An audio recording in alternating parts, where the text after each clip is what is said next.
Allora, altre domande che sono arrivate qua, e poi Mh. siamo quasi arrivati all'ora. Vorrei imparare ad organizzare delle riunioni con ciascun reparto affinché vengano a galla le problematiche prima che queste si diffondano tra il Mh-mh. personale a nostra insaputa, quindi il discorso delle terze parti che dicevi. Mh-mh. Quindi senza che riusciamo a trovare una soluzione. Magari ripeti un po' meglio questa cosa qua che Certo. Allora se ho capito bene, questa persona vorrebbe riuscire a fare in modo vorrei che si imparare un comu metodo per organizzare meglio le riunioni perché vengano a galla, quindi si crei quel terreno mh-mh. che noi in alcune aziende chiamiamo cilindro dell'accettazione, cioè io prima ho deciso di accettare anche qualsiasi critica che mi dà l'altro. Mh-mh. Per farlo Mh-mh. c'è un lavoro prima, ma ad ogni modo vorremmo imparare come farlo al meglio, insomma, una tecnica, chiamiamola così. Okay, quindi, se capisco bene anche come evitare il network negativo, no, nel senso che, appunto la persona parla con qualcun altro di un problema che non è stato affrontato con la persona che potrebbe risolvere il problema. Quindi, come dicevi tu, tavolo di lavoro, con una chiaro intento, no, quindi facciamo questa riunione con questo scopo, posso avere la vostra adesione? Siamo tutti insieme a fare questo? Che magari sarà scomodo, che magari, ci risulta un po' difficile, però potrebbe avere dei vantaggi? Vogliamo giocare a carte scoperte? Quindi questa è la cosa da fare. Io credo che appunto scoprire le carte sia l'unico modo possibile. E fare l'accordo anche poi di, fare l'accordo e chiedere l'adesione a tutti, che quando c'è un problema con la persona, vado a parlare direttamente alla persona.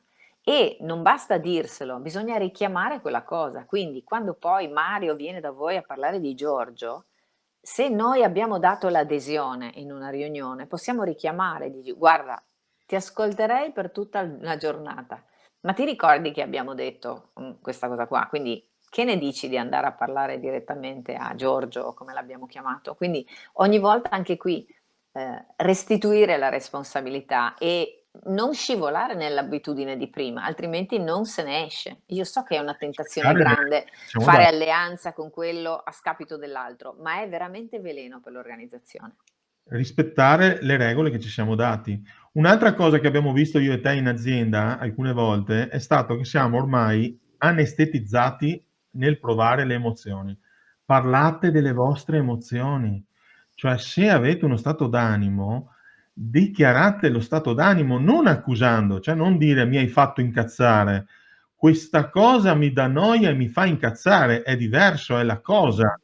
Mh-mh. Però esprimete, perché ti ricordi quando abbiamo messo assieme delle persone a far dire agli altri, che è una cosa che potete fare, cercate di dire a chiunque della vostra azienda 3 cose bellissime di lui. Bellissimo. Hanno fatto Qualcuno si è rifiutato, ma Mh. non tanto per la cosa brutta in sé, cioè o bella, No.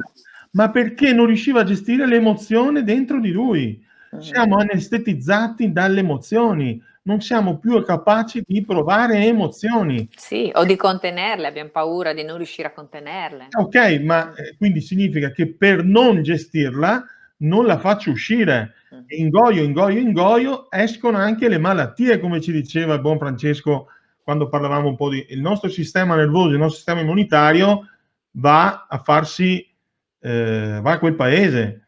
Quindi, ecco, poi se no mi fanno innervosire perché io mi ricordo quella riunione là e io mi ricordo benissimo che eravamo io e te con il team davanti e delle persone facevano una fatica mastodontica, non a dire le cose brutte che non andavano, a dire le cose belle. Mh-mh. A dire il vero qualcuno faceva fatica anche perché diceva: "Non ne ha di cose belle".